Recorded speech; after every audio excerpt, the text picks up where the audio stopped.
श्रीनारायणाष्टकम् वात्सल्यादभयप्रदानसमयादार्तार्तिनिर्वापणात् औदार्यादघशोषणादगणितश्रेयः पदप्रापणात्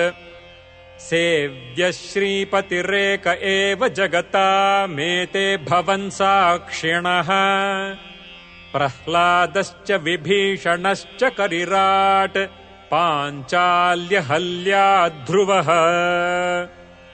प्रह्लादास्ति यदीश्वरो वद हरिः सर्वत्र मे दर्शय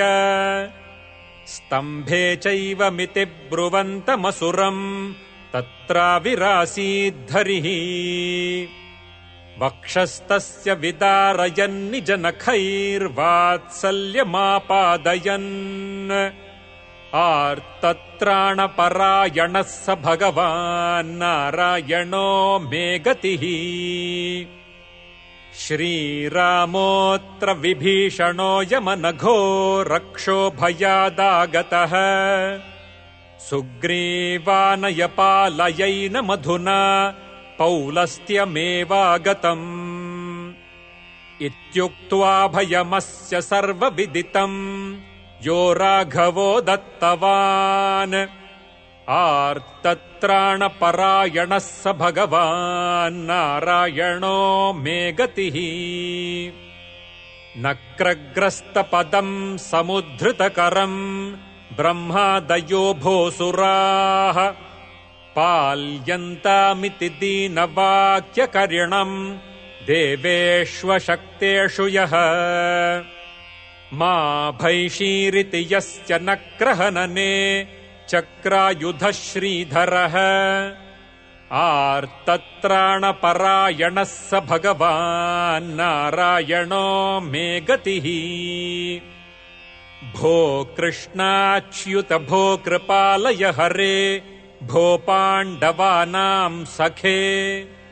क्वासि क्वासि सुयोधनादपहृताम् भो रक्ष मामातुराम्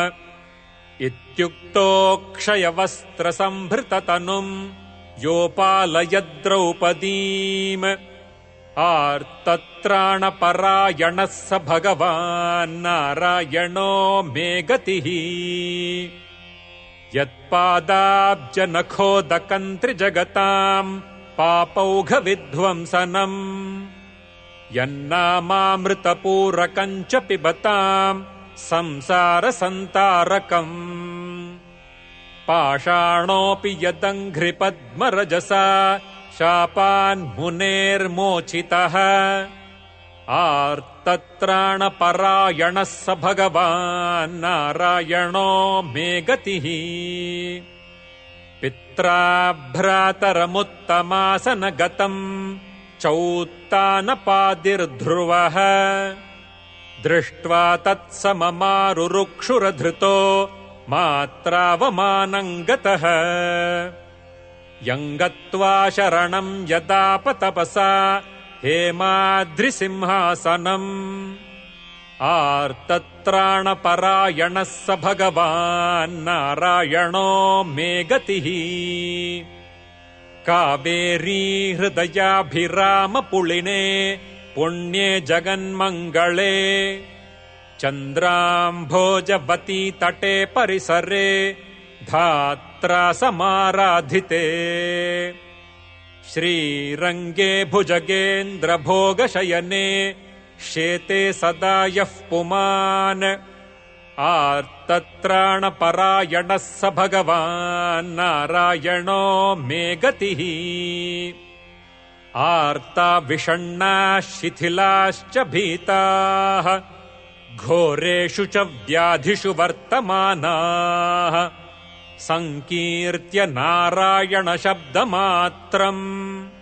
विमुक्तदुःखाः सुखिनो भवन्ति।